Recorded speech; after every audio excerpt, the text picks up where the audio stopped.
ठीक है, जो अपकमिंग टेस्ट रहेगा उसमें सेकेंड यूनिट के तीनों चैप्टर आपके आ रहे हैं। तो पहले हम वेरिएशन इनहेरिटेंस को लेंगे, ठीक है, फिर मॉलिक्यूलर बेसिस ले लेंगे और फिर लगेगा अगर रिक्वायरमेंट तो एक लेक्चर वन शॉट चलेगा इवोल्यूशन।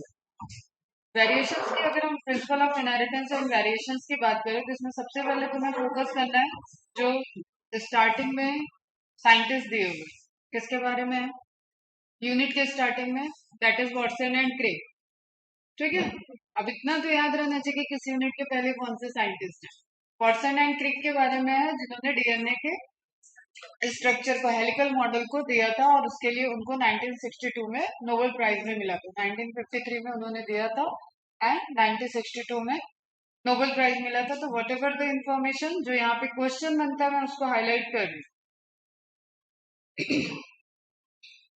ये मेंडल के बारे में थोड़ा सा स्टोरी लिखी हुई है, उसके भी पहले यूनिट के स्टार्टिंग में। ठीक है, द वर्क ऑफ मेंडल, अब मैं एक एक लाइन पढ़ूंगी नहीं यार। फैक्टर्स, फैक्टर्स हमें पता है मेंडल ने टर्म दिया है, इसके लिए मैंने तुम्हें एक एक्स्ट्रा इन्फॉर्मेशन दी है कि अगर एलिमेंटे आ रहा है तो this is exactly the term which Mendel gives. Okay, एलिमेंटे दिया था मेंडल ने, उसको मॉडिफाई किया गया फैक्टर में एंड देन फाइनली वो मॉडिफाइड हो गया जीन। तो एलिमेंटे है तो एलिमेंटे को क्लिक करना, मतलब सेलेक्ट करना, अदरवाइज फैक्टर दिया तो फैक्टर इज ओके। ठीक है, क्योंकि बुक वगैरह में अभी तुम लोगों के लेवल पे फैक्टर ही मेंशन होता है। उनके वर्क को 1900 में रीज डिस्कवर किया था और मेंडल की कहानी मैंने बताई है कि मेंडल की जो कहानी है that is first thing he was not a scientist, वो पादरी थे चर्च में। ठीक है, उनको गार्डनिंग का शौक था, उसी शौक में वो थोड़ा क्रिएटिव थे तो उन्होंने मटर पे यूं ही वर्क किया। और मैथमेटिशियंस थे तो उनका थोड़ा इंटरेस्ट था, उन्होंने जो भी चीजें कंक्लूड की वर्क कर रहे थे उसको उन्होंने mathematical expression, mathematical calculation, ratio वगैरह से कंक्लूड करके उसके बाद पेपर को पब्लिश किया था।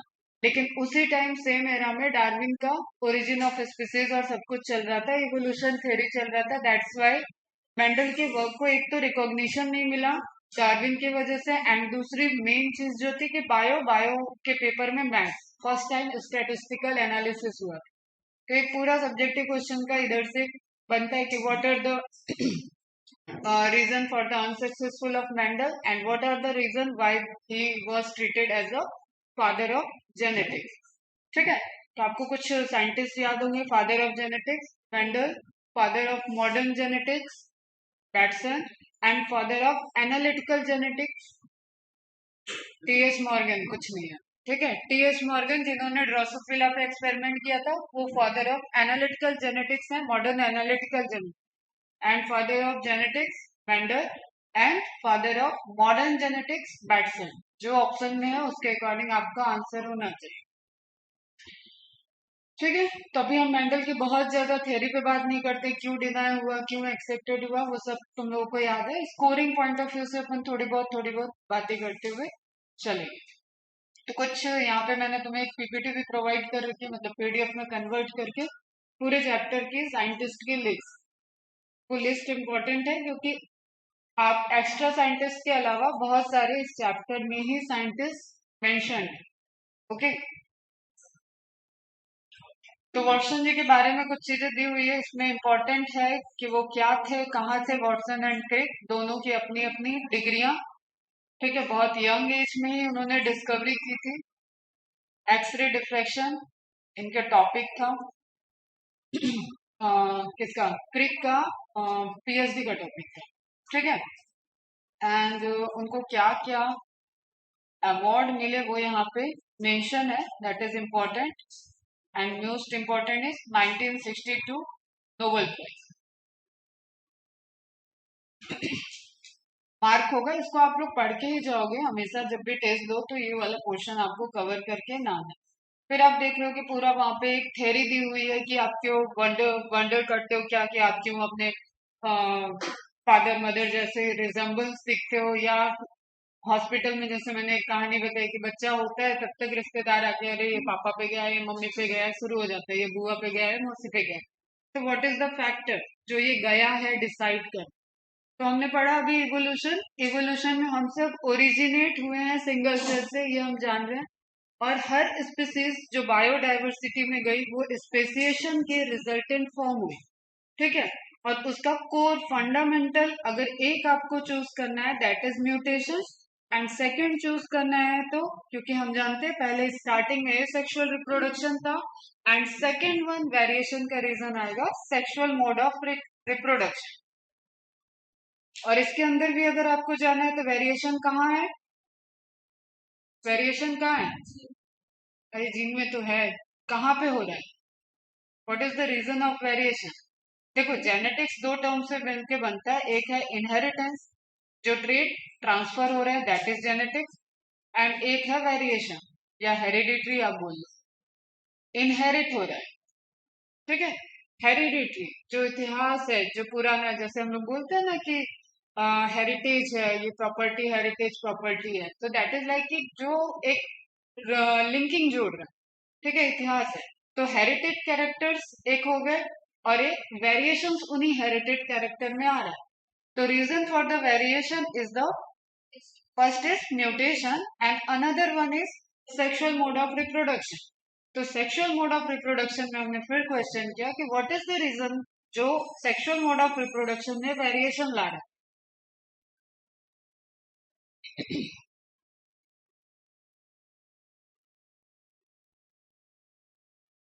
कुछ बताओ। हाँ, गैमेट फॉर्मेशन, गैमेट फॉर्मेशन में और अंदर जाओ, प्रोसेस क्या है गैमेट फॉर्मेशन का, एकदम ही अंदर चलेगी, मियोसिस, ठीक है। और मियोसिस में प्रोफेज, प्रोफेज में पैकाइटिन, पैकाइटिन में क्रॉसिंग हो। तो वो चीज एकदम लिंकिंग वे में, जो सेल साइकिल को मैंने लिंक किया था वो तो ध्यान रखो। तो everything is related to formation of gamete, और गैमेट कैरेक्टर्स की प्योरिटी लाता है। हमने लॉ ऑफ सेग्रीगेशन में बताया था कि लॉ ऑफ सेग्रीगेशन जो है प्योरिटी ऑफ गैमेट का भी रूल है। एक गैमेट में एक कैरेक्टर के दो एलील या दो जीन नहीं हो सकते, एक कैरेक्टर का एक ही फॉर्म होगा, तो वहीं पे वेरिएशंस की स्टार्टिंग हो जाए फॉर्मेशन ऑफ गैमेट में, ओके। फॉर्मेशन ऑफ गैमेट में मियोसिस, मियोसिस में भी मियोसिस वन में प्रोफेज वन, प्रोफेज वन में पैकाइटिन, पैकाइटिन के अंदर जो क्रॉसिंग ओवर हो रहा है, एक्सचेंज ऑफ जेनेटिक मटेरियल हुआ, that is the reason for the variation which achieved by the sexual mode of reproduction.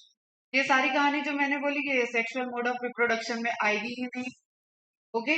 और ए sexual mode of reproduction primary mode of reproduction था, तो दैट्स वाई मैंने बोला first अगर आपको देना है प्रायोरिटी तो you will give the mutation, जो वेरिएशन जो स्पीसीज का फॉर्मेशन आया धरती पे that is because of mutation, okay, ठीक है। तो ये सब कहानी कि कौन किसकी तरह रखता है, एलिफेंट का बेटा एलिफेंट क्यों होता है, ठीक है, मैंगो से मैंगो जैसा फल क्यों निकल रहा है, ये सब कहानी, इन सबके पीछे उसके जीन की इंफॉर्मेशन है, जेनेटिक मेकअप, ठीक है। एक होता है ना कि ब्राइडल मेकअप हुआ उस दिन तो ब्राइड पहचान में ही नहीं आई, ठीक। तो that is kind of genetic makeup जिसका एक्सप्रेशन हमें फिनोटिपिकली दिखता है, समझ रहे हो। तो जीन पे लिखी हुई इंफॉर्मेशन जिसको आपने पूरा सिक्वेंसिंग ह्यूमन जीनोम प्रोजेक्ट सब कुछ पढ़ चुके हो, तो you can now revision lecture में आप लिंक कर सकते हो कि आपको वो, आप डीएनए का थ्रेड निकालोगे, जैसे मैंने तो एक्सपेरिमेंट किया हुआ है, मैंने डीएनए को आइसोलेट किया है, तो डीएनए के थ्रेड पे कहीं एटीजीसी लिखा ही नहीं, that is the basis of chemical reaction जो adenine thymine guanine cytosine perform करते हैं, उसके बेसिस पे यू विल सेलेक्ट द कि ये यहाँ पे कौन सा नाइट्रोजनस बेस प्रेजेंट होगा, बाकी दोनों चीज तो कॉमन चलेगी, राइबोस सुगर और phosphate that is common for all the nucleotides. तो वहां पे भी वेरिएशन का है नाइट्रोजनस बेस में। तो न्यूक्लियोटाइड के फॉर्मेशन में या पूरे के पूरे डीएनए के फॉर्मेशन में देयर आर इंफॉर्मेटिव पोजीशन जिसको आप क्या बोलते हो, जीन्स, ठीक है। इन जीन्स का कलेक्टिव, जो जीन्स मतलब जो किसी प्रोटीन को फॉर्म करने में, किसी एंजाइम को फॉर्म करने में जिनका एक्सप्रेशन हो, तो whatever the written on the gene it is expressed in the form of protein, or you say it is genotype, it is phenotype, okay बच्चों, क्लियर है ना। तो कोई भी चीज जो आपको दिख रहा है, आपका कोई भी अपेयरेंस, एनी अपेयरेंस एक्सटर्नली और जो भी इंटरनली फिजियोलॉजी चल रहा है, उन सब के पीछे जीन है। अब मैंने तुम लोग कुछ टाइम ही बताया था कि जब आपका जाइगोट बना, जब आप एक fetus में डेवलप नहीं हुए थे लेकिन जाइगोट बन चुका था, तो there is a one cell बन गया zygote. Zygote is a single cell structure which undergoes multiple time of mitosis, then embryogenesis, then organogenesis. तो every step is mitosis. Equational division हो रहा है, नो वेरिएशन। तो आपके भले ही लीवर, आंखें और कान, बाल सब डिफरेंट डिफरेंट आपको स्ट्रक्चर दिख रहे हैं। इसका सिंपल वे होता है जो मैंने जाके एमटेक में सुलझा लिया था, वो मैं तुम्हें बता रही हूँ कि एक्सप्रेशन ऑफ द जीन, कौन सा जीन कहाँ पे एक्सप्रेस हो रहा है, दैट विल डिसाइड कि लीवर बनेगा, हार्ट बनेगा, स्किन बनेगी, हेयर बनेगी। इट इज नॉट रिलेटेड कि उसका जीन वहां पे क्रोमोसोम अलग है, वहां पे क्रोमोसोम अलग है।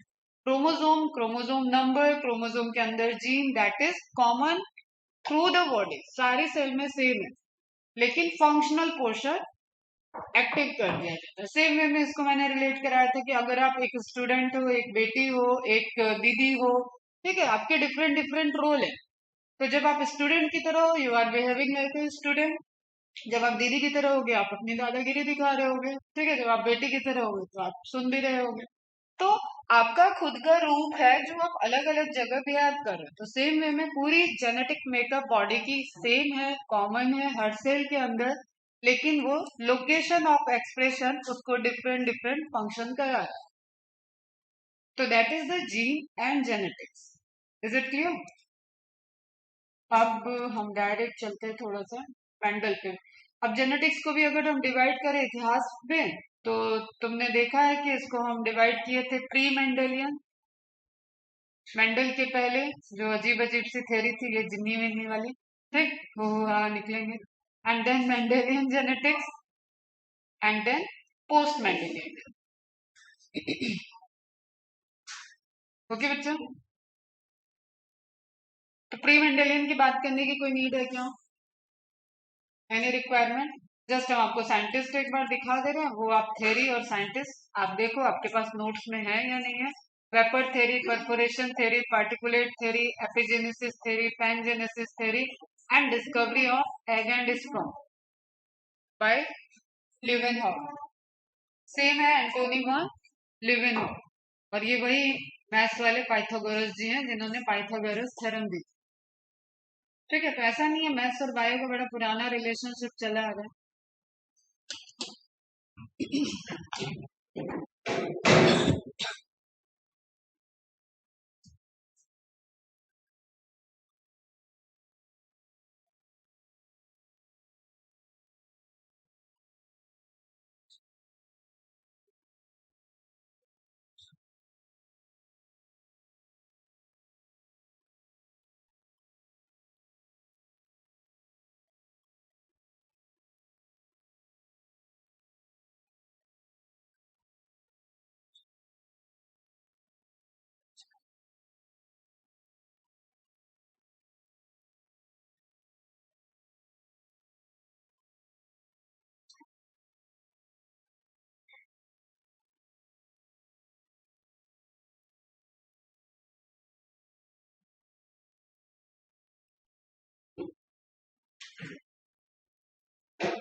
ठीक है, तो आई थिंक प्री मेंडेलियन में तो अपने को बहुत कुछ बात वगैरह करनी नहीं है। विलियम हार्वे देख लिया आपने, डिस्कवरी, एवी लिवेनहॉक आप पढ़ चुके हो, मतलब सब आपको ध्यान ही होगा।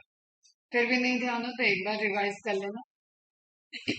एपिजेनेसिस, थ्योरी ऑफ एपिजेनेसिस ध्यान रखो थोड़ा, कि दैट इज द स्टार्टिंग, कि जब उन्होंने बाकी सारी पर्टिकुलर थ्योरी वगैरह को डिनाई कर दिया था और ये बोला था कि there is something which is in fertilised egg जो डेवलप करा रहे हैं, बट स्टिल तब तक जर्म प्लास्ट थ्योरी नहीं आई।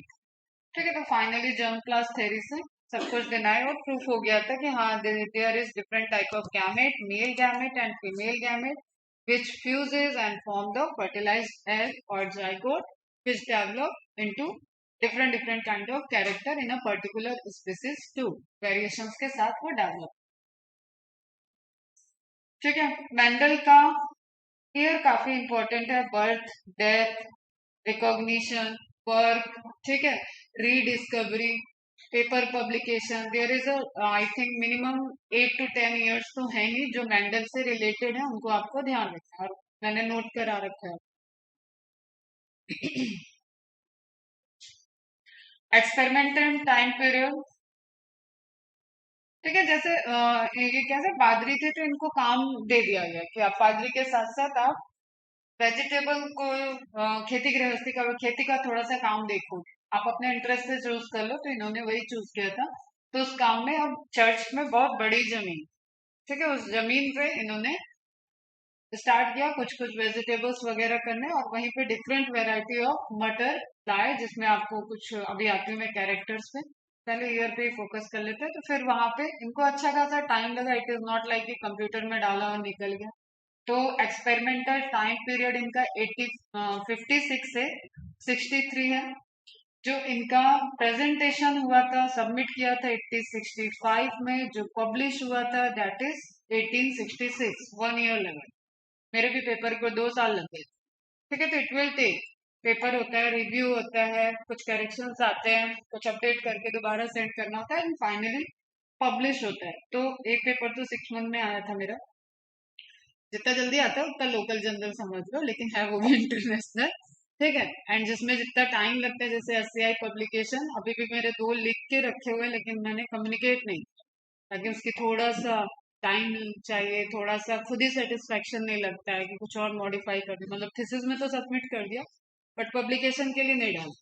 तो वो एससीआई लेवल के पेपर है ना, लेकिन डिले हो रहा है जितना, उसकी वजह से हो सकता है तब तक कोई और वो सारा काम कर जाए, तो उतना अच्छा उसको रिस्पॉन्स नहीं मिले।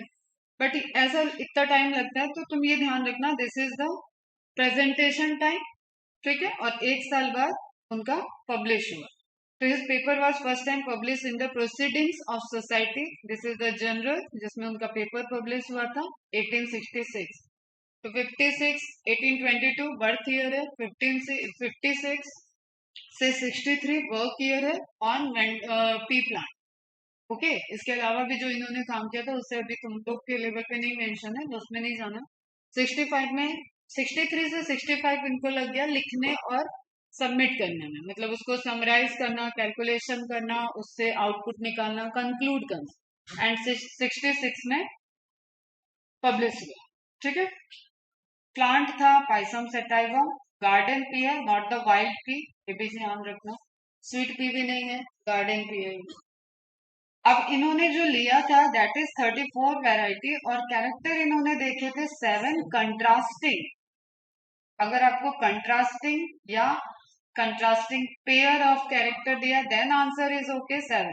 अगर 7 कैरेक्टर दिया then it will be the wrong, ठीक है। तो टोटल जो इन्होंने वर्क किया that is on 14 character, but जो इन्होंने लिया था वो 34 वेराइटीज थे कंट्रास्टिंग फीचर के, जिनमें एक मैं तुम्हें साइंटिफिक अप्रोच बता रही हूँ, जिनमें रिजल्ट उनके खुद के कॉन्ट्राडिक्ट हो रहे थे, उन वेराइटीज को उन्होंने हटा दिया, उनको उन्होंने दुनिया के सामने नहीं लाया, ठीक है। तो फाइनली उनके 14 कैरेक्टर के प्योर होमोजाइगस बनाए थे उन्होंने, क्योंकि जो भी उन्होंने क्रॉसिंग की थी that is on the homozygous dominant and homozygous recessive. 2 character के लिए, 1 कैरेक्टर के लिए, एंड इवन 3 कैरेक्टर के लिए, यहां तक उनकी रिसर्च गई थी, ओके, ठीक है। फिर आपको ध्यान रखना है कि क्या क्या कैरेक्टर लिया था, क्या क्या कंडीशन थी, वाई पाइसम सेटाइवम सेलेक्टेड, ठीक है। तो जो उसका फीचर है, जो उसका लाइफ स्पैन है, उसका बायसेक्सुअल होना, that is the characteristic, come time में फली और पूरा सीड तक का, क्योंकि नेक्स्ट जनरेशन के लिए उनको सीड चाहिए ना फिर से, तो मल्टीपल जनरेशन देखने के लिए एक लार्ज क्वांटिटी, ऐसे भी नहीं कि 14 कैरेक्टर देख रहे हैं तो 14 प्लांट लगाए। मैंने तुम्हें टेबल दिखाया था कि there is huge number of, हजारों की संख्या में उन्होंने प्लांट लिए, याद आ रहा है कुछ? तो ये जो प्लांट के लिए थे, इसके लिए इन्होंने अच्छा जो 8 साल का टाइम दिया वो इसी सब में गया, नंबर ऑफ हजारों हजार प्लांट, क्योंकि जब आपका sample data, experimental data, testing data ये जितना बड़ा होता है उतना एरर के चांसेस कम हो जाते हैं, और जो एरर आ रहा था 34 में उन्होंने पहले ही उसको साइड कर दिया।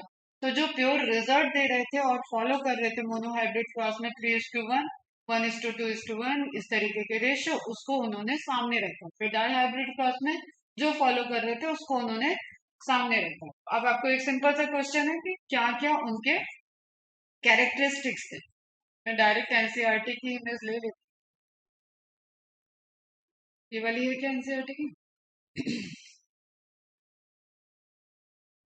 और उसमें मैंने ऐड कराया था तुम लोग को बाद में कि क्रोमोसोम नंबर ऐड कर लेना। चलो यहाँ पे लगाया। चलो ठीक है, तुम एनसीईआरटी में देखो, हम कैरेक्टर बता दे रहे हैं। जस्ट उसमें आप ध्यान रखना, जो लेफ्ट साइड में दिया है that is the dominant character, जो राइट साइड में दिया होगा वो रेसेसिव कैरेक्टर है। सेम टाइप ऑफ लेटर के कैपिटल लेटर से डोमिनेंट को शो करते हैं और स्मॉल से रेसेसिव को शो करते हैं। जो नेचर में पहले रहे होंगे that is the wild wild characteristics और डोमिनेंट कैरेक्टरिस्टिक्स। इनमें जब म्यूटेशन होगा, क्योंकि मैंने बोला म्यूटेशन वेरिएशंस ला रहा है, तो जब भी इनमें म्यूटेशन हुआ तो रेसेसिव बने। रेसेसिव बनने का क्या चांसेस है कि इसकी एक्टिविटी स्लो डाउन हो गई या इसकी एक्टिविटी एकदम गायब हो गई। एक तो होगा स्लो डाउन हो गई, तो परसेंटेज ऑफ इन्वॉल्वेशन, मतलब एक जीन अगर हेट्रोजाइगस कंडीशन में आया जस्ट सपोज टीटी, लेकिन फिर भी वो प्योर टॉल नहीं बन रहा है, वो कैरेक्टर की मिक्सिंग हो गई, लाइक कोडोमिनेंस हो गया। ठीक है, तो उस केस में क्या हुआ कि डोमिनेंट की फ्रीक्वेंसी, डोमिनेंट के पास जो पावर था वो कम हो चुका है, म्यूटेट हो चुका है। ओके, और जब फाइनली वो बिल्कुल ही नहीं, टॉल के करीब भी नहीं गया, छोटा बन गया, तो that is fully mutated and it that character is known as recessive. Is it clear? ठीक है, तो जो नेचर में पहले था दैट इज वाइल्ड, वाइल्ड को ही आप डोमिनेंट बोलते हो, एंड उसमें म्यूटेशन हुआ, तो धीरे धीरे अगर आप सारी चीजों को लाओगे, जिस जो एक्सेप्शंस हैं जेनेटिक्स के मेंडेलियन लॉ के, उनको भी आप लाओगे, तो आपने देखा incomplete dominance, multiple allele and codominance, तो उस केसेस में यू कैन रिलेट कि बीच में क्या हुआ।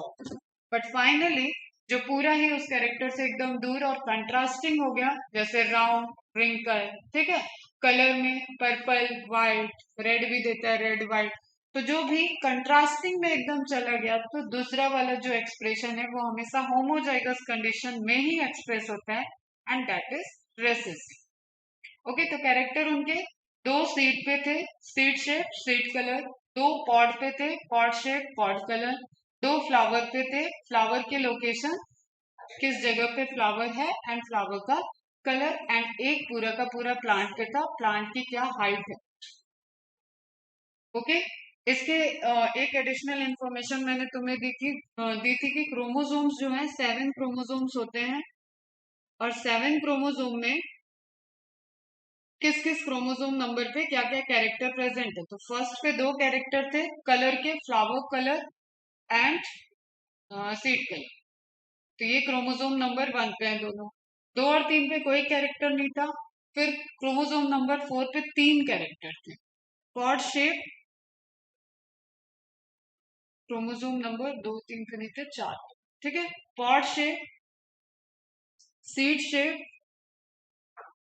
नहीं, pod shape, plant height and flower position, pod shape, plant height and flower position, location position एक ही बात। ओके, देन 5 पे था पॉड का कलर। अब क्या बच गया? सीड शेप आपका था 7,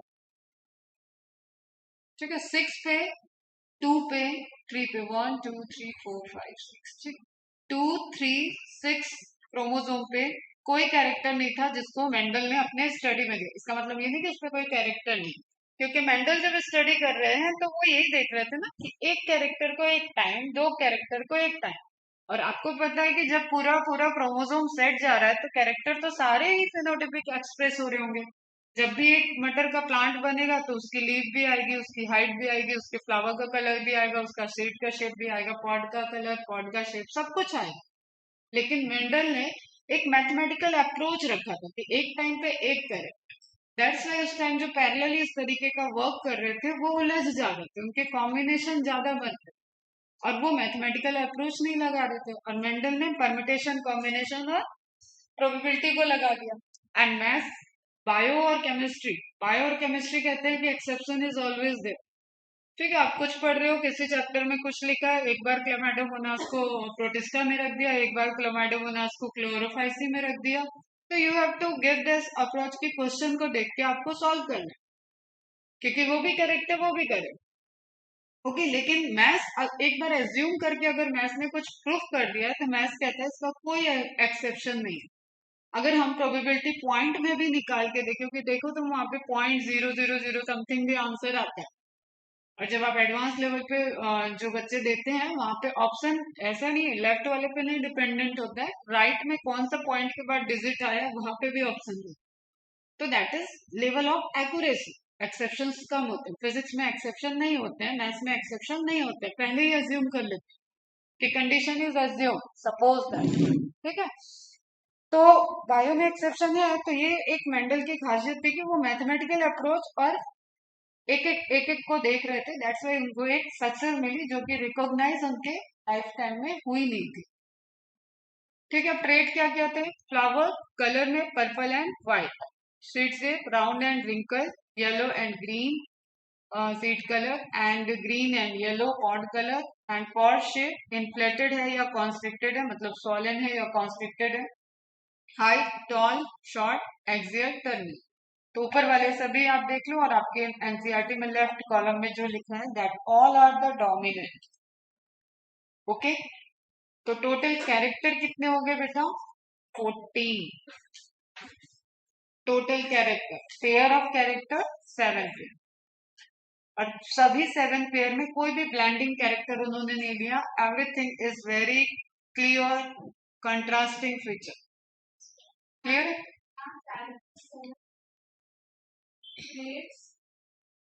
वैसे भी कह सकते ट्रेट इज द कैरेक्टर। ठीक है, ट्रेट कैरेक्टर के अंदर ही आता है। तो अगर आपको कैरेक्टर 7 दिया है, कैरेक्टर 14 दिया है, that is also correct. And trait भी कैरेक्टर ही है, मतलब वो दिख कैसा रहा है। अगर ट्रेट वर्ड आ रहा है तो कैरेक्टर का सर, एलिल आ रहा है तो जीन का सर, लेकिन जीन भी एक एलिल है।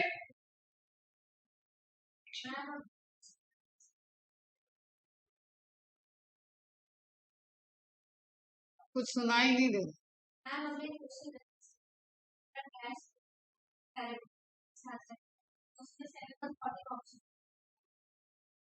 कॉन्ट्रास्टिंग कैरेक्टर बोल दिया ना, 7 और 14 आ रहा है, 14 पेयर जब तक नहीं लिखा है तब तक आप 14 जाओ। कंट्रास्टिंग कैरेक्टर, ठीक है, और कंट्रास्टिंग वर्ड यूज करेगा तो वो पेयर भी यूज करे। कैरेक्टर सिर्फ यूज, कंट्रास्टिंग मतलब दो के बीच में ही तो कंट्रास्ट होगा, तो वो आपको 7 पे ही जाना होगा और वो पेयर वर्ड यूज करे। बट अगर सिर्फ कैरेक्टर लिखता है तो देयर माइट बी चांसेस कि 14 मिल। क्लियर? अब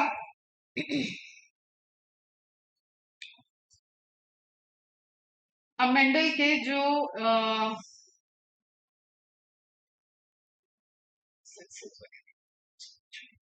रीडिस्कवरी हुई थी दैट इज 1900 में, किसने की थी? कॉरेंस, ब्रीज एंड शेमा। ठीक है, तीनों का कोई एक दूसरे से रिलेशनशिप नहीं था, दोनों तीनों अलग अलग जगह पे, एक हॉलैंड, एक जर्मनी, एक ऑस्ट्रिया में सेम टाइम में मेंडल की चीजों को रिकलेक्ट करके स्टडी कर रहे थे। और जब इनकी चीजें सामने आई तो लोगों को लगा ये क्या हो रहा है, मेंडल कौन थे, क्या थे, और उनकी स्टडी को ये क्यों दोबारा पढ़ा जा रहा है। तो क्योंकि एक अच्छा खासा टाइम बीत चुका था, 30-40 साल का, और लोग रीडिस्कवरी में लगे हुए थे, तब पाया गया कि उन्होंने बहुत अच्छी एक लाइन दे दिया था कि जो सारे क्वेश्चंस थे कि कैसे इवोल्यूशन, क्योंकि आ चुका था तब तक, डार्विन जी का सारा एरा चला गया था, वो डिस्कवरी हो चुकी थी। तो जस्ट फॉर द कनेक्शन तब पाया गया कि हाँ, जो मेंडल ने डिस्कवरी की थी that is the correct. Although उसके एक्सेप्शंस मिले, लेकिन जो फादर ऑफ जेनेटिक्स बने वो मेंडल ही बने। ओके, जेनेटिक्स टर्म भी वैटसन ने दिया था, जीन टर्म जोहानसन ने दिया।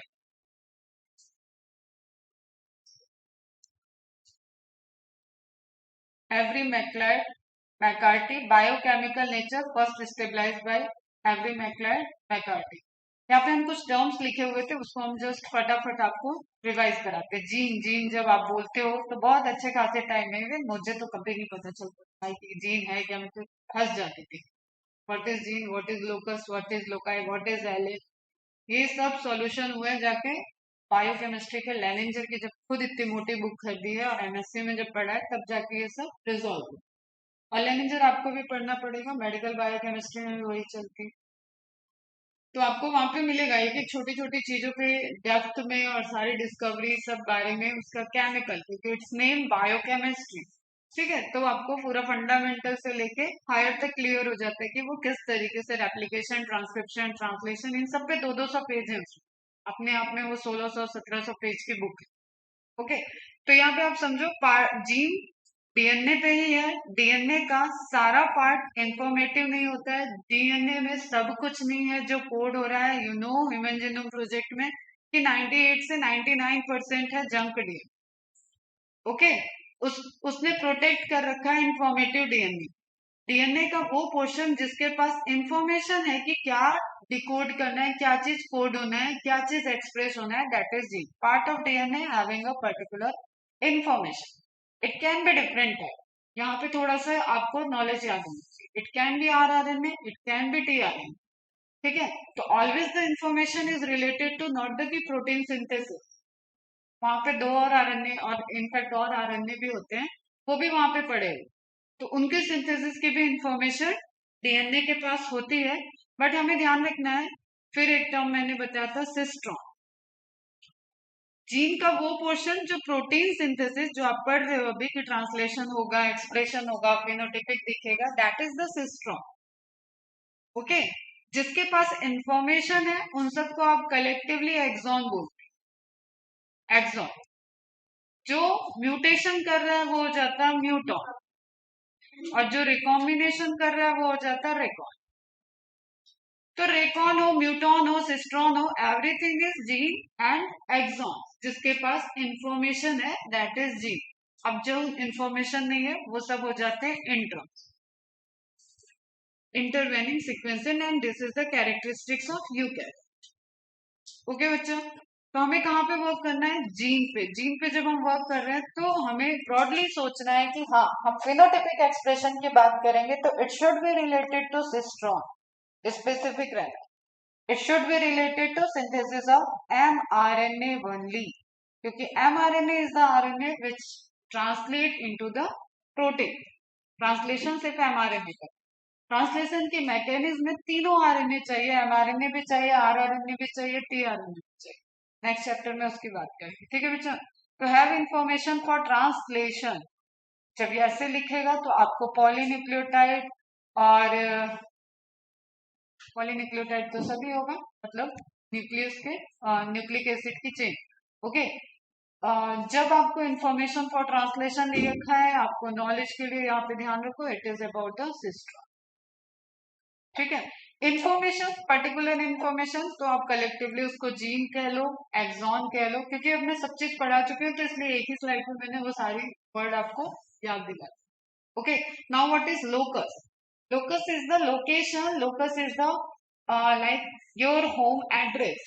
ठीक है, आपने एरिया बताया लेकिन एरिया में बिल्डिंग भी बता दे, बिल्डिंग में कौन से फ्लोर पे कौन सा घर है आपका, that is exactly what is the location of that particular gene. वो जीन कहाँ है? क्रोमोसोम नंबर आ गया, क्रोमोसोम नंबर की आर्म आ गई, आर्म पे लोकेशन आ गया, that is the locus. Okay, specific location on a chromosome that contain a gene for some trait. Okay, जो expression हुआ that is the trait, trait जो दिखा। Clear है बच्चा? And trait is basically related to phenotype. Now term genotype and phenotype both are given by Johannsen. Gene, genotype, phenotype सभी Johannsen ने दिया। Genotype allele याद रखना, एलिल बैट्सन ने, father of modern genetics Bateson. Genetics term Bateson. Term पूछ लेगा तो Mendel पे नहीं जाना है आपको, क्योंकि उनका कोई भी कंट्रीब्यूशन ऐसे नेमिंग और कंक्लूजन पे नहीं था। उनका सिर्फ ये काम था कि उन्होंने स्टैटिस्टिकल एनालिसिस की थी, ट्रेट कैसे पास ऑन हो रहे हैं, इनहेरिटेड कैसे हो रहे हैं कैरेक्टर, उसको दिया था, और जिसको किसी ने सुना नहीं उसने, दैट्स वाई वो कोई टर्म दे के नहीं गए। That's okay. अब जीनोटाइप मैंने बताया जेनेटिक कॉन्स्टिट्यूशन या जेनेटिक मेकअप जो इंफॉर्मेशन फिनोटिपिकली एक्सप्रेस हो रही है, मतलब again it is related to cistron बेटा, it is related to gene, gene is related to जो फिनोटिपिक एक्सप्रेशन कराया cistron. Phenotype morphological expression of genotype, उस मेकअप का आउटपुट क्या दिखेगा, okay, that is phenotype. Allele, allelomorph इसका full form होता है, एलिल अपने में शॉर्ट फॉर्म नहीं है लेकिन this is the hidden question. Allele morphology, allelomorph alternative form of gene, ये सब एक ही चीज से रिलेटेड। ओके, कोई कंट्रास्टिंग कैरेक्टर आप देख रहे हो तो A is character and B is contrasting character of A, तो एक हमेशा अल्टरनेट फॉर्म है। जैसे शीट शेप में आपने देखा राउंड और wrinkle, a pair of contrasting character, तो ए और ए आप जब बोल रहे हो that is allele, that is also allele and both are gene, यही मैं बताई थी ना, क्लियर है, और ये दोनों ही जीन है। लेकिन जब आप गैमेट की बात करते हो तो उस गैमेट में एक कैरेक्टर का एक ही जीन है, एक कैरेक्टर में गैमेट कभी भी हाइब्रिड नहीं होते, that's why purity of character रहता है। Homozygous, heterozygous, again term given by Batson, एक जगह बैट्सन लिख के उन्होंने क्या क्या दिया वो सब आप मार्क किए हुए हो पहले का, तुम लोग पूरे साइंटिस्ट वाली लिस्ट से देख लेना और लिख लेना सब एक साथ कॉमा लगा। होमोजाइगस, हेट्रोजाइगस, जब आप दो कैरेक्टर के एक कैरेक्टर के दो एलील की बात कर रहे हो और दोनों सेम है, that is homozygous, either they are dominant और दे आर रेसेसिव, लेकिन दोनों, अब दो कहां से है, एक मदर से आता है एक फादर से आता है, ठीक है, this is zygote and when you right T this is gamete, simple. ये रिजल्टेंट होता है मियोसिस का, ये रिजल्टेंट होता है fertilisation, zygote is the resultant of fertilization and gamete is resultant of meiosis, तीन चार चैप्टर एक साथ चल रहे हैं, ओके। तो डोमिनेंट आप जब बोल रहे हो तो इट इज डोमिनेंट होमोजाइगस अगर दोनों सेम है। डोमिनेंट के दो कंडीशन है, या तो वो होमोजाइगस होगा या तो वो हेट्रोजाइगस भी डोमिनेंट होगा, क्योंकि अभी आप म्यूटेशन में जो पेयर आया है that is about the recessive, और रेसेसिव दोनों रेसेसिव रहेंगे तभी एक्सप्रेस होता है, तो वो पूरी तरीके से क्या हो गया, उसका एक्सप्रेशन खत्म है, तो दैट इज रेसेसिव, ओके, तब डोमिनेंट आता है। तो एक क्वेश्चन यहाँ पे समझना, डोमिनेंस आप किस केस में स्टडी कर सकते हो, डोमिनेंस कब आप बोलोगे, दिस और दिस, ए और B, which one is dominant, B.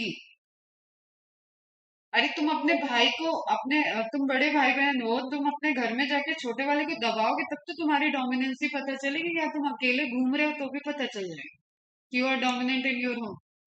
हम तुम्हें तुम्हारे भाई को धमकाते हुए बहन को धमकाते हुए देखेंगे तो हम बोलेंगे यार तुम तो बड़े डोमिनेंट हो, समझो इस चीज को, क्वेश्चन के अंदर क्वेश्चन बताए, this is dominant, this is also dominant, but dominance के कैरेक्टर को अगर आपको देखना है तो आप कब बोलो, जब उसने दबाया तब, यहाँ तो वो खुद ही खुद है,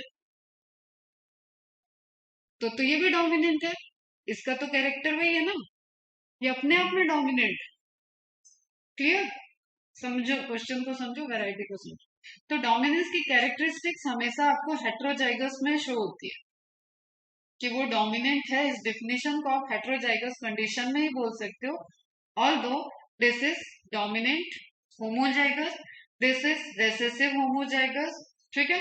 और अगर आप रेसेसिव ट्रेट को देख रहे हो और आपको नहीं पता वो रेसेसिव ट्रेट है, तो इटसेल्फ वो एक डोमिनेंट ट्रेट है, उसका वही दिख रहा है, ठीक है, उसके पास कोई है ही नहीं अभी जिसको वो डोमिनेंट कर रहा है, बट उसको रेसेसिव बोलते हैं, ठीक है। And this one is heterozygous, dominant क्योंकि T small T is recessive, तो homozygous a cell with two identical gene और allele is homozygous, a cell with genes different होगा, ठीक है, a cell with two different genes and alleles is, या ऐसे भी कह सकते हैं जीन एंड एलिल जैसे लिखे हो ना, तो जीन हमेशा एलिल हमेशा इस जीन का अल्टरनेटिव फॉर्म होगा, तो this sentence is also correct, okay. A cell with genes and allele, a cell with two identical genes, it is not the alternative form but it is gene, but हर allele एक gene होता है, gametes are having only one gene of a pair so are hemizygous. Term भी याद रखना, Hemy आधा, zygote का आधा कैरेक्टर एक गैमेट के पास है, that is hemizygous condition. Male gamete female gamete दोनों मिलते हैं तो आपका जाइगस कंडीशन आता है जाइगोट। जाइगोट में फिर से दो ऑप्शन है, होमोजाइगस, हेट्रोजाइगस। कितने खूबसूरत है देखो जेनेटिक्स, समझ में आया? हम्म। फिर म्यूटेशन, इनमें जो भी चेंज होगा, और चेंज आप बात करते हो तो आप हिस्टोरिकल या एवोल्यूशन पॉइंट ऑफ व्यू से you know the dominant is always white, जिसको आज के केस में आप कहते हो जंगली। तो जंगल में जो भी प्रजातियां, जब अपन ने डोमेस्टिकेशन स्टार्ट किया या अपन ने इनहेंसमेंट ऑफ फूड ब्रीडिंग वगैरह जब पढ़ा, तो मैंने वहां पे तुम्हें बताया था कि एक वाइल्ड कैरेक्टरिस्टिक को भी स्टडी करना पड़ेगा। क्या पता उसमें डिजीज रेजिस्टेंस है, क्योंकि वो सब मिलेगा वाइल्ड में। स्ट्रेंथ, डिजीज रेजिस्टेंस, वो एडवर्स कंडीशन की है। जब लाइफ उनके लिए, जब वो स्टार्ट हुए होंगे तो वो एडवर्स कंडीशन में वो सेलेक्ट हुए होंगे, और फिर ह्यूमन ने अगर डोमेस्टिकेट किया है और वहां पे कुछ कैरेक्टर के लिए प्रॉपर्टी इनहेंस करते करते कुछ बनाया है, कुछ बन गया है क्रॉप, रेसेसिव ट्रेट आ रहे हैं, मिक्सिंग ट्रेट आ रहे हैं, तो that is always mutated true. Okay, तो वाइल्ड डोमिनेंट होंगे, इनमें म्यूटेशन हुआ है, इसमें जो चेंज हुआ है, दी वैरायटी या एक स्पीसीज की भी आपको डिफरेंट डिफरेंट वैरायटी दिख रही है, that is resultant of mutation.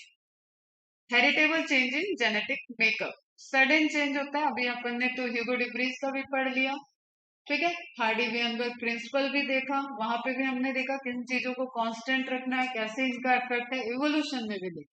तो नाउ यू कैन सी कि म्यूटेशन, ठीक है, जैसे डार्विन कह रहे हैं कि ऐसे ऐसे इवोल्यूशन हो रहा है, स्लो चल रहा है, लॉन्ग टर्म में है, एंड डिब्रीज कह रहे हैं मॉडर्न इवोल्यूशन, ठीक है। सडन स्पेसिएशन हुआ है, कुछ बड़ा चेंज हुआ है जिससे नई स्पीसीज आ गई, फिर धीरे, फिर तो दोनों को मिक्स करके modern evolution theory I. May be inherited और नॉन इनहेरिटेड, ठीक है, डिपेंड्स कि किस पोर्शन का म्यूटेशन है, वो जेनेटिक मेकअप में इनहेरिटेड होगा या नहीं होगा। डोमिनेंट रेसेसिव समझा दिया मैंने, कैरेक्टर जिसके प्रेजेंस में दूसरा कैरेक्टर नहीं दिख सकता, कैरेक्टर है, that the condition when you identify dominance, okay. And then you know कि हाँ उसको डोमिनेंट कौन कर रहा है, टी, तो आप जाओगे कि होमोजाइगस डोमिनेंट। तो this is the sequence. T पे आपने स्टडी किया कि दैट इज डोमिनेंट, डोमिनेंसी के लिए रिस्पॉन्सिबल, टॉल अगर स्ट्रक्चर दिखा तो मतलब T gene is responsible. Then आप गए कि ये होमोजाइगस डोमिनेंट इसके लिए चाहिए हमें, ताकि कैरेक्टर की प्योरिटी रहे, साथ टॉल ही रहे, कोई हेट्रोजाइगस कंडीशन वहां पे ना हो, ओके।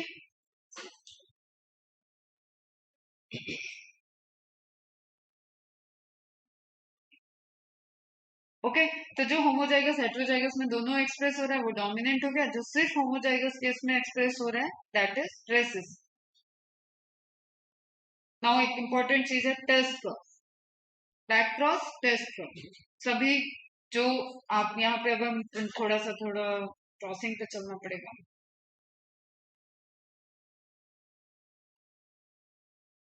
क्रॉसिंग करा रहे जैसे सपोज टीटी और टीपी, ठीक है, प्योर लाइन ले लिया, और हमें पता है मेंडल जी को कि ये कोई ब्लैंडिंग कैरेक्टर नहीं हेट्रोजाइगस शो कर रहा है, this is the pure character which is tall, phenotype इसका टॉल है, इसका फिनोटाइप शॉर्ट या ड्वार्फ है, ठीक है। लेकिन जीनोटाइप इसका कैपिटल टी है, ही वाज श्योर, यहाँ पे कोई capital T small T heterozygous condition नहीं है, ओके। और इसको जब उन्होंने क्रॉस कराया तो हेट्रोजाइगस कंडीशन मिली और ये डोमिनेंट है। अब हमें दिख रहा है कि सारे प्लांट जो हैं वो टॉल में, लेकिन हमें पता है कि टॉल के लिए दो जीनोटाइप रिस्पॉन्सिबल है, एदर इट इज टीटी और इट इज टीटी, हेट्रोजाइगस या होमोजाइगस। तो ये क्या है, इसको पता करने के लिए अब आगे के प्रोसेस में क्या होता है, सेल्फिंग कराते हैं, रेशियो निकालने के लिए सेल्फिंग होगा, और बैक क्रॉस के लिए क्या होगा कि उसको पेरेंटल क्रॉस करा, मतलब इस सीट, इसका जो सीड बना और जो उससे प्लांट बने उसके फ्लावर में मेल गैमेट फीमेल गैमेट किसी को पेरेंटल सीड से जो आ रहा था उस सीड के मेल गैमेट या फीमेल गैमेट से अल्टरनेटिव, इधर मेल लिया तो उधर फीमेल, इधर फीमेल लिया तो उधर मेल। ओके, अल्टरनेटिव क्रॉस करा, पॉलन ग्रेन या तो स्प्रे कर दिया या तो पॉलन ग्रेन स्प्रे करा लिया प्लांट। ओके, नाउ व्हाट, उसको बोल दिया बैक, पीछे से क्रॉस करा, पीछे का क्रॉस है पेरेंटल क्रॉस, तो एफ ये हो जाता है F0 क्लियर जनरेशन, ये हो जाता है F1। तो F1 when cross with the F0 that is back cross. Is it clear, समझ में आया? पेरेंटल क्रॉस हो गया, मटर के प्लांट के फ्लावर को पेरेंटल फ्लावर से क्रॉस करा दिया गया, that is the back cross. And ये तभी पॉसिबल है जब उसकी लाइफ साइकिल इतनी हो कि बच्चा भी रिप्रोडक्टिव फेज में आ गया, मतलब प्लांट भी रिप्रोडक्टिव फेज में आ गया। तो ये भी एक फीचर था क्यों मैंडल ने पी प्लांट को चूज किया था। And when this F0 is recessive, F0 is recessive that is known as test cross. Is it clear बच्चा? तो every back cross is not a test cross, but every test cross is a back cross. Is it clear? ये किस लिए किया गया? ये to identify कि वो जो F1 जनरेशन का टॉल प्लांट आया है उसका जीनोटाइप ये है या ये है, दोनों की प्रोबेबिलिटी में कौन सा जीनोटाइप एग्जैक्टली उसका है, that is the test cross. Okay, clear है? When an individual is crossed with any of its parent, मतलब TT के साथ, डोमिनेंट होमोजाइगस के साथ या रेसेसिव होमोजाइगस के साथ क्रॉस कराएं, दोनों क्रॉस को आपने क्या कहा है, बैक क्रॉस। एंड वहां पे जब स्पेसिफिक रेसेसिव के साथ क्रॉस हुआ तो दैट इज टेस्ट क्रॉस। तो every test cross is a back cross but every back cross is not a test cross. This is the statement जो पूछा जाता है बच्चों। क्रॉस किस जनरेशन से, अब ये डायरेक्ट लाइन नहीं पूछेगा किस जनरेशन का किस जनरेशन से है, तो F1 का F0 से है, F0 में किस पेरेंट से है, होमोजाइगस रेसेसिव से है, तो आप उसको टेस्ट क्रॉस कह रहे हो। ये सब क्वेश्चन। रेसिप्रोकल क्रॉस, मेल और फीमेल से कोई फर्क नहीं पड़ता, जैसे भी मैंने बोला इधर से पॉलन ग्रेन लिया तो उसके स्टिग्मा पे स्प्रे कराना है आपको, फ्लावरिंग प्लांट है ना एंजियोस्पर्म प्लांट, तो फ्लावर होगा, गाइनोशियम एंडोशियम वाली रिंग होगी रिप्रोडक्टिव, तो पॉलन ग्रेन इस पे स्प्रे करा लिया या पॉलन ग्रेन उसका इस पे आ गया या इसका उस पे गया, उसका कोई फर्क नहीं पड़ेगा, रेशियो सेम मिलेगा, that is the reciprocal cross. आप अलग अलग क्रॉस करते वक्त एक ही प्लांट के डिफरेंट डिफरेंट फ्लावर को मेल एंड फीमेल फ्लावर की तरह ट्रीट कर सकते हो, क्योंकि पी प्लांट जो है वो बायसेक्सुअल और उसके सेल्फ पॉलिनेशन को आपको रोकना है, तो आपको कौन सा मेथड करना पड़ता है, इमैस्कुलेशन, स्टेमन को रिमूव कर दो, ठीक है, और स्टिग्मा को बैगिंग कर दो, फ्लावर को बैगिंग कर दो, तो emasculation and bagging complete answer है। सिर्फ इमैस्कुलेशन से नहीं रहेगा, फिर पॉलिनेशन करने के लिए एजेंट ऑलरेडी नेचर में प्रेजेंट है, कोई इंसेक्ट आके उस पर बैठ जाएगा, इंसेक्ट पॉलिनेशन हो जाएगा, हवा में पॉलिन ग्रेन आया विंड पॉलिनेशन हो जाएगा, तो उन सबको प्रिवेंट करने के लिए आपको फ्लावर को बैगिंग करना होगा, emasculation and bagging. So in genetics, a reciprocal cross is a breeding experiment designed to test the role of parental sex on a given inheritance pattern. All parent organisms must be true breeding to properly carry out such an experiment. तो आप इसमें genetics को change करोगे तो भी फर्क नहीं मिलेगा, रिजल्ट वही। ओके, समझ में आ रहा है? मेल फीमेल को चेंज कर दिया तो भी रिजल्ट वही मिला, फिनोटाइपिक एक्सप्रेशन वही मिलेगा। कंडीशन ये है कि प्योर ब्रीडिंग। ट्रू ब्रीडिंग क्या हुआ, same way pure true breeding plant, कोई भी मिक्सिंग नहीं है, कैरेक्टर जो कैरेक्टर आप उस टाइम देख रहे हो उसके वहां पे जो जीनोटाइप है that is the true pure, that is not, अगर हम फिर से टी को ही लें तो कैपिटल टी स्मॉल टी नहीं होगा, या तो कैपिटल टी होगा या तो स्मॉल टी होगा। तो एक ही जनरेशन में आपने इनब्रीडिंग अपन ने पढ़ा था ना, इनब्रीडिंग डिप्रेशन आ जाता है, तो होमोजाइगस अचीव करने के लिए जैसे आपने कोई हाइब्रिड बनाया और उसमें कैरेक्टरिस्टिक्स मिल गया, अब उस कैरेक्टरिस्टिक्स को आप चाह रहे हो कि आपके बहुत सारे सीड बन जाए, तो आप क्या करोगे, self pollination self pollination self pollination, inbreeding ही करते हैं तो उसका आपको ट्रू ब्रीड मिल जाता है। देन आप अब उसको किसानों को दो, टेस्टिंग के लिए दो, आगे की प्रोसेस वहां पे। It is the plant that undergo continuous self pollination, this is the question, and show the stable trait inheritance and expression for several generation. अब वो स्टेबल हो गया वो ट्रेट, लेकिन यही हमने पढ़ा था वहां पे इनब्रीडिंग डिप्रेशन आ जाता है। और इनब्रीडिंग डिप्रेशन को remove, outcome of inbreeding depression is outcrossing, ठीक है, आउटब्रीडिंग या outcrossing. Now come to Mendel's law of inheritance. इसको समझने के लिए अपने को कहाँ जाना पड़ेगा, क्रॉसिंग देखना पड़ेगा। पहले देखेंगे अपन monohybrid crossing.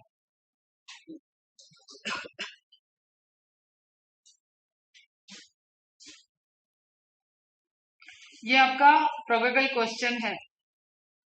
It was for the first time that statistical analysis and mathematical logic were applied to the problem in biology. In which experiment? Mendel's experiment. Okay. Hybridisation experiment बनाया, गार्डन ट्री पे किया, hybrid तो बना ही रहे, जहां पे दो को फ्यूज कराया वो हाइब्रिड हो गया, और आपने फ्यूज कराया लैबोरेटरी में, दैट इज हाइब्रिड। नेचुरली हो रहा है वो है पॉलिनेशन के बाद फर्टिलाइजेशन। ओके, बट आप ला रहे हो और फ्यूज करा रहे हो कैरेक्टरिस्टिक्स को देख के, that is the formation of hybrid. Sampling size large थी, this is again question, have greater credibility to the data that he collected. Reason बताया मैंने, साइंटिफिक अप्रोच, कि जब आप देखो आपके पास नंबर ऑफ बॉल्स है एक बैग में, ठीक है, और वो सिर्फ 4 या 5 है, और एक बार में आपने निकाला कलर और आपको उसमें 2 कलर थे लेकिन एक ब्लैक कलर ही मिल रहा है, तो आप ये बोल दोगे फटाफट के सारे कलर जो होंगे वो अंदर ब्लैक है।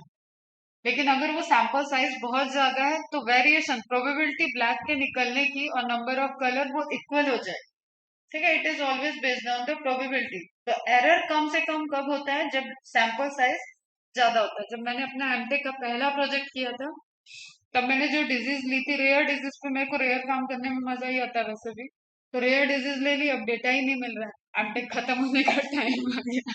मतलब फर्स्ट सेमेस्टर में प्रेजेंटेशन करना, थर्ड सेमेस्टर में प्रेजेंटेशन करना है, पूरा 1 साल प्रोजेक्ट का होता है, डेटा ही नहीं मिल रहा है। अब मुझे ये बात पता है कि सैंपल साइज ज्यादा होना चाहिए, मैंने उतने ही 500 के डेटा पे पब्लिश मतलब कर दिया, वर्क कर दिया, वाहवाही हो गई।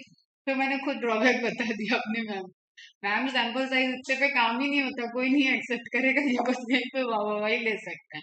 तो दैट इज द मेन चीज कि आपको अगर बायोइन्फॉर्मेटिक्स अप्रोच में कोई काम करना है तो आपके पास डेटा होना चाहिए। जैसे बायोटेक्नोलॉजिकल अप्रोच में अगर कोई कैंसर वगैरह पे काम कर रहा है तो वो हॉस्पिटल हॉस्पिटल घूमेगा और वहां से पेशेंट के डेटा को कलेक्ट करेगा, कितने साल के, कितने मेल, कितने फीमेल, कितने बच्चे, क्या एज, क्या सिम्टम, वो उनका डेटा हो गया।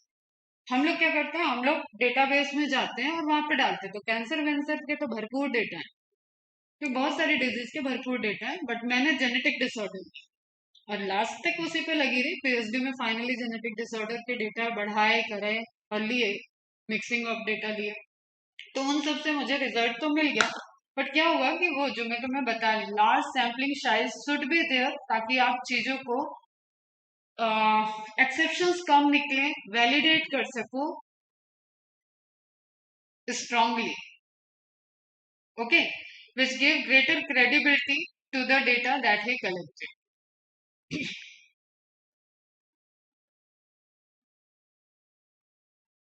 कई प्लांट लिए, कई जनरेशन, कैरेक्टर, ये सब बात होगी। आर्टिफिशियल पॉलिनेशन मतलब जिसको जान रहे हैं उसी को, cross pollination experiment using several true breeding plant. तो सेल्फ पॉलिनेशन को उन्होंने प्रिवेंट किया था। सेल्फ पॉलिनेशन वो कहाँ यूज कर रहे थे, ट्रू ब्रीडिंग प्लांट बनाने के लिए सेल्फ पॉलिनेशन यूज कर रहे थे।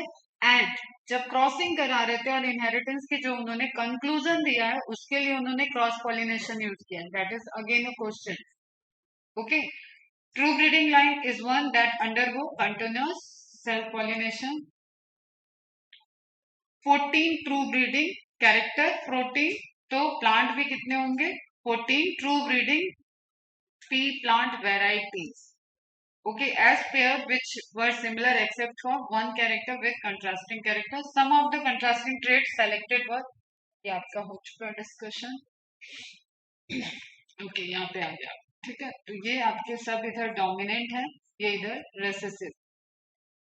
ये वाला मैंने बताया था, वायलेट की जगह रेड भी आ सकता है, दैट इज ऑल्सो डोमिनेंट। क्योंकि व्हाइट व्हाइट आप समझ रहे हो, व्हाइट को ही जब रेसेसिव कर दिया है तो इसके ऊपर आप कोई भी कलर ले आओ, that will be act as a dominant. Green ले आओ, ऑरेंज ले आओ, ठीक है, ब्लैक ले आओ, रेड ले आओ, वायलेट ले आओ, तो रेड और वायलेट का आपको क्वेश्चन मिलेगा। तो ऐसा नहीं है आपको कि जितना आपने पढ़ के गए वहीं पे, हो सकता है क्वेश्चन फ्रेम करके आपसे पूछा जाए। तो यू हैव टू फोकस कि उसने किसको कंट्रास्टिंग बोल दिया, किसको कंट्रास्टिंग में डोमिनेंट बोल दिया। अगर उसने थ्योरी में क्वेश्चन में ही लिख दिया है कि व्हाइट इज डोमिनेंट, तो आप भाग के तीन पात ऐसे नहीं चले जाओगे जो पढ़ के आए वही पे। उसने कंडीशन दे दी है कि white is a dominant feature. Okay, तो फटाफट आपको उसको डोमिनेंट बनाना। अब दो लॉ आ गए थे आपके, इनहेरिटेंस ऑफ वन जीन मतलब मोनोहाइब्रिड स्टडी।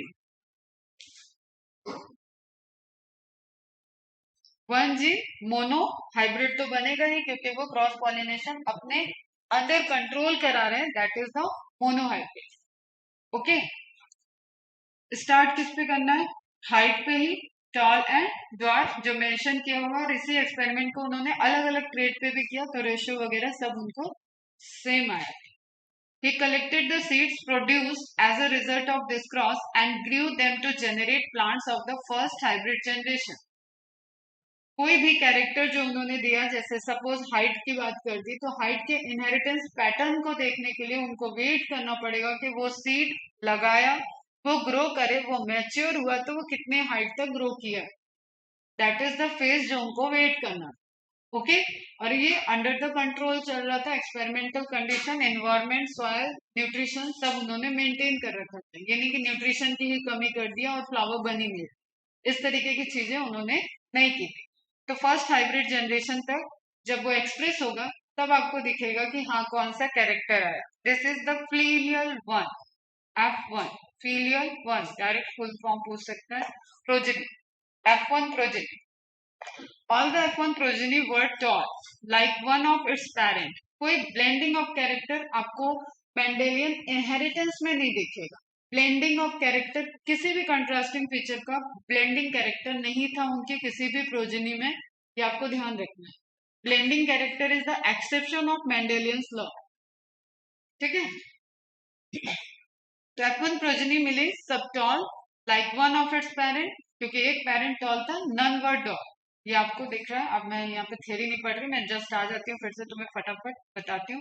तो टी टी और टी टी लेके अगर उन्होंने क्रॉस किया तो दैट इज द जाइगोट। ये आप प्लांट समझ लो, ये सीड, ठीक है, या ये आप सीड कैसे करेगा, सीड ग्रो किया, आप समझ लो ये उसकी फ्लावर।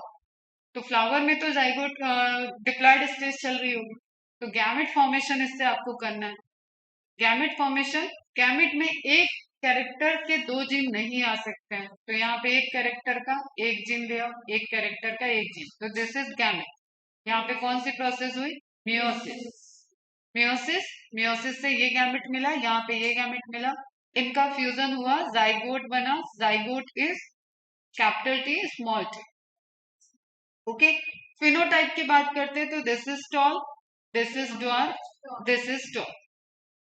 तो फिनोटिपिकली उनको ब्लेंडिंग ऑफ कैरेक्टर तो दिख ही नहीं रहा था, ब्लेंडिंग ऑफ कैरेक्टर की बात ही नहीं की है, तो phenotypically always there is one parent like of expression, एक पेरेंट जैसा एक्सप्रेशन में। तो F1 जनरेशन में उनको सारे टॉल मिल गए, ये बात यहाँ तक हो गई क्लियर। अब उनको देखना है कि क्या जो कैरेक्टर, क्वेश्चन आया उनके मन में कि ड्वार्फ प्लांट कहाँ गया, ड्वार्फ कैरेक्टर कहाँ चला गया। क्योंकि इससे अब ये तुम जब ऐसे पढ़ते हो ना, मैंने यहाँ पे तुम्हें बोला थोड़ा सा अपनी बढ़ाओ, सोच, इमेजिनेशन को बढ़ाओ। एक सीड नहीं है वहां, एक एक मटर भी आप छीलते हो तो कितने सारे सीड मिलते हैं। ओके, तो there is multiple of plants, number of plants हैं, सबके ट्रेट वो देख रहे हैं कि अरे सबके सब टॉल आ गए। ओके, वो टॉल में अब उनको कह रहा है कि ड्वार्फ कहाँ चला गया, तो क्या ड्वार्फ का कैरेक्टर चला गया, उसको जानने के लिए अब देखो सेल्फिंग करा के तो उन्होंने सेम कैरेक्टर को लाया था, प्योर बनाया था, तो अगर ड्वार्फ चला गया तो प्योर बन जाना चाहिए कि सभी टॉल मिलेंगे, इसलिए उन्होंने क्या कराया, सेल्फिंग। F1 जनरेशन के एक प्लांट को दूसरे प्लांट के फ्लावर से पॉलिनेट करा दिया, सेल्फिंग बोलते हैं। ठीक है, या एक प्लांट के एक फ्लावर का दूसरे फ्लावर पे भी कराया, that is also selfing, that is main selfing you can say. Okay, तो F1 का सेल्फिंग कराया। अब उनको जो मिल रहा है उसमें अगर उनकी जो थ्योरी कह रही थी कि ये ट्रू ब्रीडिंग है और स्मॉल टी ड्वार्फ का कैरेक्टर जा चुका है, तो इट शुड बी अगेन सारे टॉल मिलने चाहिए, बट जो मिले उसमें 3 टॉल थे और 1 ड्वार्फ मिल गया। ओके, अब ये जानना है कि ये कैसे है, इसका फिनोटाइप क्या है, तो पुनेट स्क्वायर वाली बात आती है। और फिनोटाइप अगर आपको देखना है तो उसको ग्रो होने का वेट किया और जाइगोट के डेवलपमेंट में उनको 3 टॉल और 1 ड्वार्फ प्लांट मिला।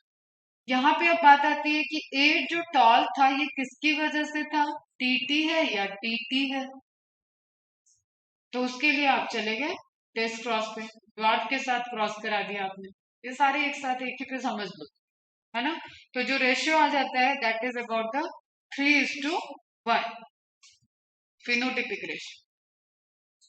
Now about the genotypic ratio, genotype क्या है, तो उन्होंने देखा मेल गैमेट को रखो, फीमेल गैमेट को रखो, अल्टरनेटिव मेल और फीमेल वेरी कर सकते हैं लेकिन एक टाइम में एक ही, टी टी टी टी, या आप यहाँ पे हम इसको कर रहे हैं ना, सेल्फिंग कर रहे हैं, T T and T T.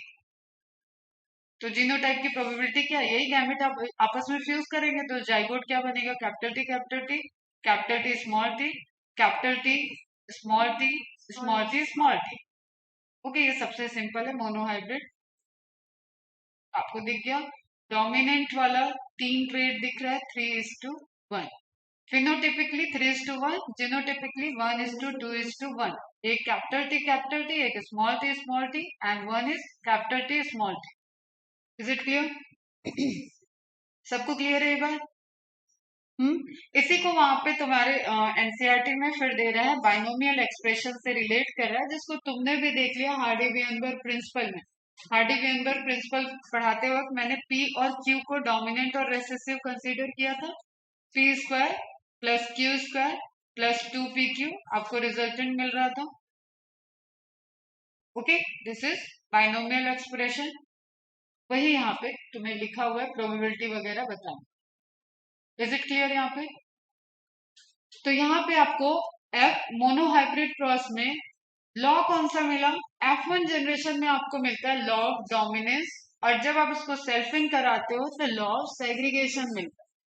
Law of dominance के भयंकर एक्सेप्शंस हैं, एंड इवन जब आप हायर जेनेटिक्स में जाते हो तो मेंडल के 2 लॉ से पढ़ते हैं, लॉ ऑफ डोमिनेंस कोई लॉ ही नहीं हायर जेनेटिक्स के अकॉर्डिंग। इसके इतने एक्सेप्शंस हैं कि उसको लॉ नहीं लेते। तो देयर इज वन लॉ जिसका एक्सेप्शन नील है almost, that is law of segregation. And क्योंकि कैरेक्टर मेंडल तो एक ले रहा है लेकिन जाइगोट तो मल्टीपल कैरेक्टर के साथ जा रहा है, हजारों कैरेक्टर हैं एक के बॉडी में, तो that is the law of independent assortment. तो 2 लॉ पे बेस्ड होती है मॉडर्न जेनेटिक्स। तो लॉ ऑफ डोमिनेंस के मैक्सिमम एक्सेप्शंस आपको मिलते हैं। नेक्स्ट जनरेशन जो बनी that is failure to ratio. पूछा जाता है कि रेशियो किस किस जनरेशन से आ रहा है एंड किस रिजल्टेंट आ रहा है। तो सेल्फिंग ऑफ F1 प्लांट से रेशियो आता है, सारे मोनोहाइब्रिड डाइहाइब्रिड जो भी रेशियो आप निकालते हो that is based on F1 generation selfing. Selfing कराने से जो रेशियो आ रहा है उसी रेशियो की आप बात करो, F1 जनरेशन के रेशियो की बात नहीं होती। क्लियर है?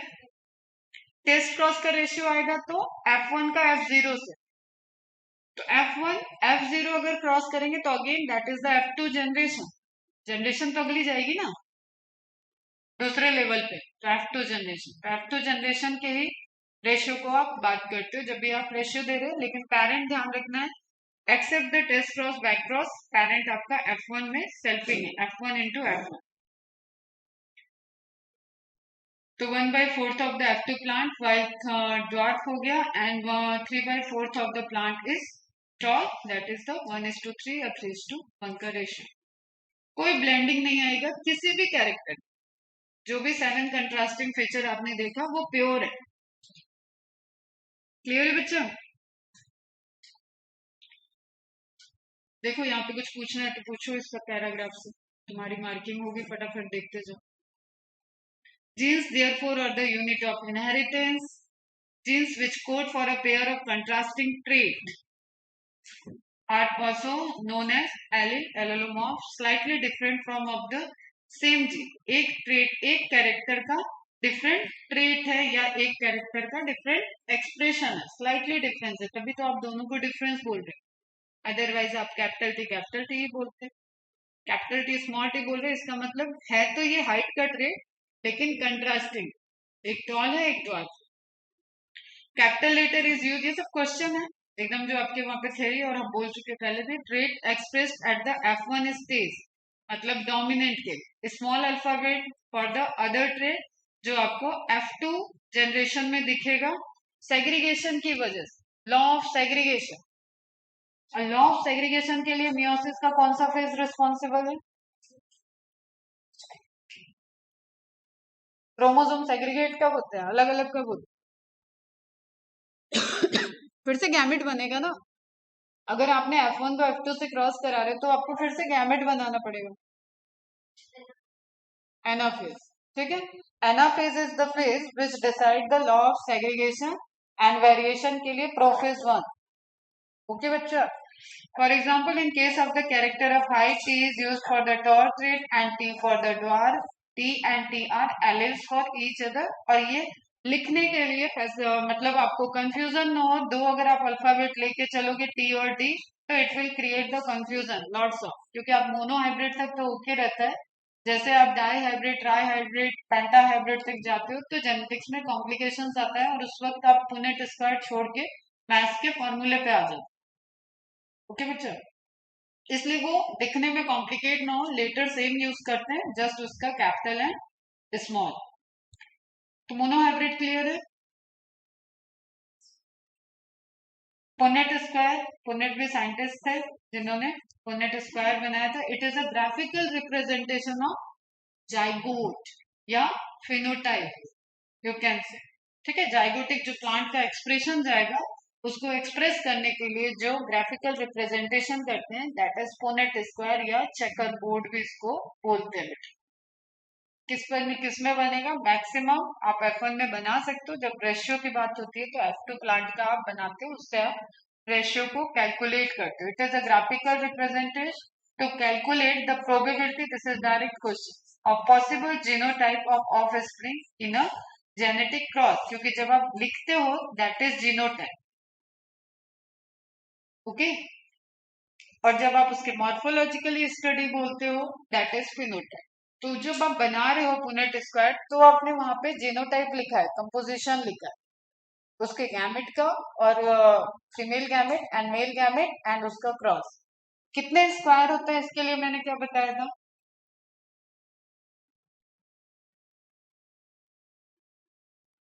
जितनी variety of male and female gamete.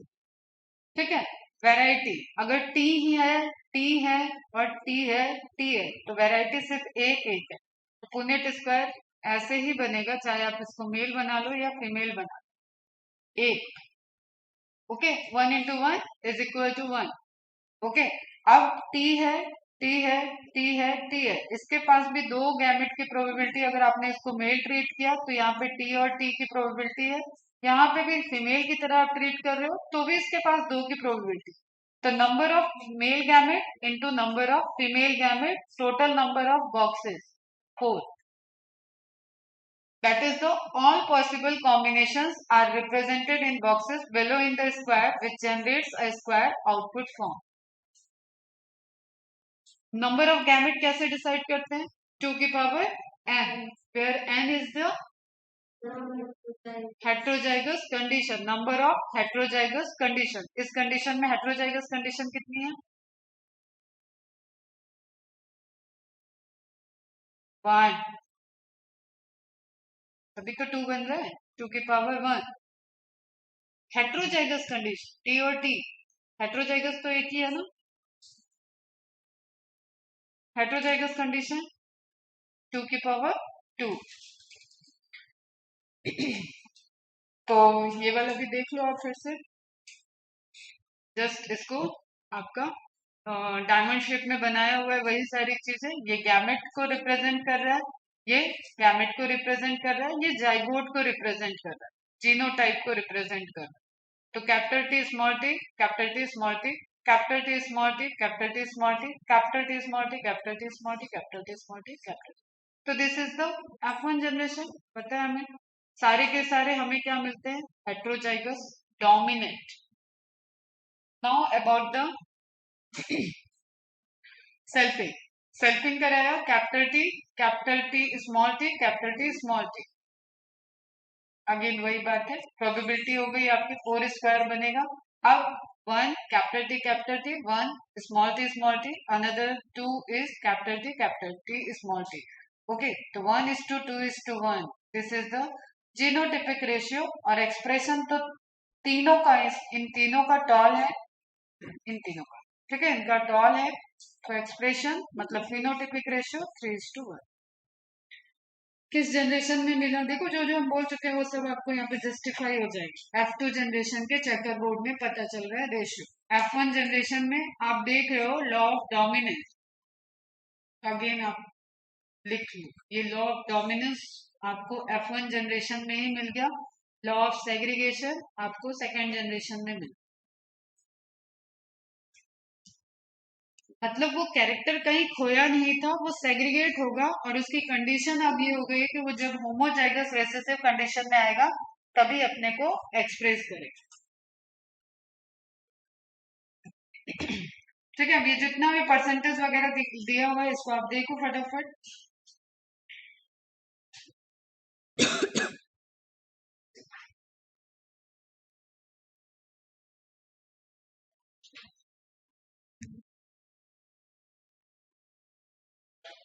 दो टाइप के अगर पॉलिन ग्रेन बन रहे हैं, एक कैपिटल टी बन रहा है, एक स्मॉल टी बन रहा है, तो दोनों का पॉलिनेट करने का चांस कितना हो जाएगा, 50%, हाफ। तो दोनों पॉसिबिलिटी को आप लेके जाओगे, देखोगे तो फिर आपका ये रेशियो मिल रहा है आपको 1:2:1 का। This is the genotypic ratio. Is it clear?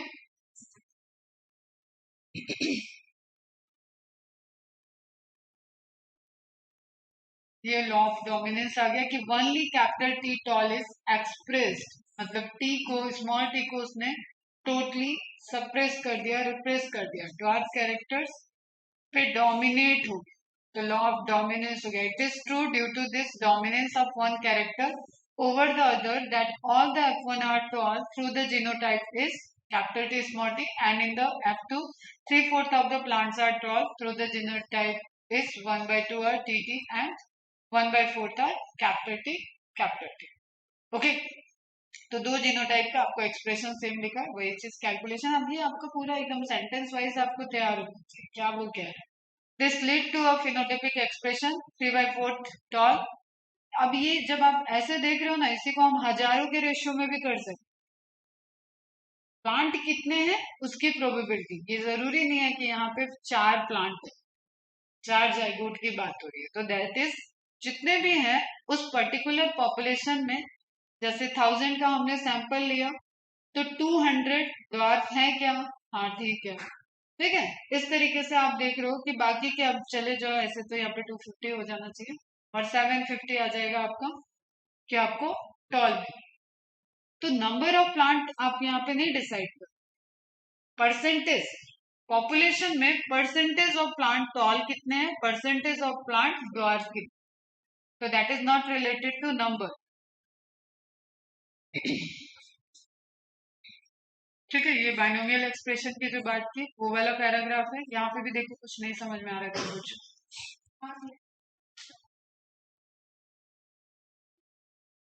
फॉर्मूले से कोई क्वेश्चन नहीं पूछेगा, तो मैं क्वेश्चन वही मोनो हाइब्रिड डाई हाइब्रिड वाला और इसका बाइनोमियल, अगर ये तो डायरेक्ट ऐसे ही पूछ लो।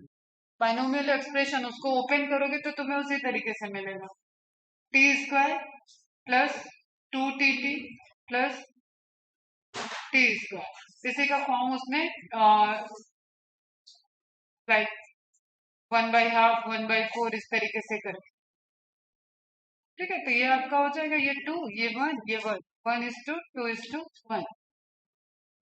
सिंपल, ये लाइन ही पूछेगा, बस ये पूछ लेगा कि हाँ ये मैथमेटिकल किस एक्सप्रेशन से रिलेटेड है। तो बाइनोमियल एक्सप्रेशन, जिसको तुम ऐसे सिंपली लिखते हो a प्लस बी का होल स्क्वायर इसके साथ इसने एक्स और वाई को जोड़ दिया, एक डोमिनेंट कैरेक्टर एक रेसेसिव कैरेक्टर। तो डोमिनेंट को टी से रिप्रेजेंट कर दिया एंड रेसेसिव को स्मॉल टी से रिप्रेजेंट कर दिया। और एक गैमेट एक जाइगोट अगर कैपिटल टी स्मॉल टी दोनों को कैरी कर रहा है तो उसकी हाफ प्रोबेबिलिटी रहेगी कि वो कैपिटल टी चला जाए, मतलब फिर से वही 50%। हाफ बोलो तो 100 का हाफ 50%, एंड हाफ प्रोबेबिलिटी रहेगी कि वो ड्वार्फ का कैरेक्टर लेके गैमेट बना ले। तो 50% 50%, that is the in equal frequency of 1/2. Self-pollinated the F2 plant and found that F2 plant continued to generate dwarf plant in F3 and F4 generation itself. अगर और जनरेशन देखना होगा तो भी उनको दिख गया कि dwarf plant भी अपने को segregate करेंगे. That is the law of segregation. He conducted that the genotype of the dwarf was homozygous TT concluded. ठीक है, किस फॉर्म में वो एक्सप्रेस हो रहा है, तो जीनोटाइप स्टडी करने पे उनको मिला कि that is homozygous condition. What do you think he would have got had he self-pollinated a tall F2 plant? Self-pollinated a tall F2. Again दोनों प्रोबेबिलिटी है, टॉल के केस में आपको टीटी भी मिल रहा है एंड टीटी भी मिल रहा है, तो आप इसको क्रॉस कराओगे तो 1:1:1:1 का रेशियो मिल जाएगा, एंड इसको क्रॉस कराओगे आपस में तो एवरीथिंग इज टॉल.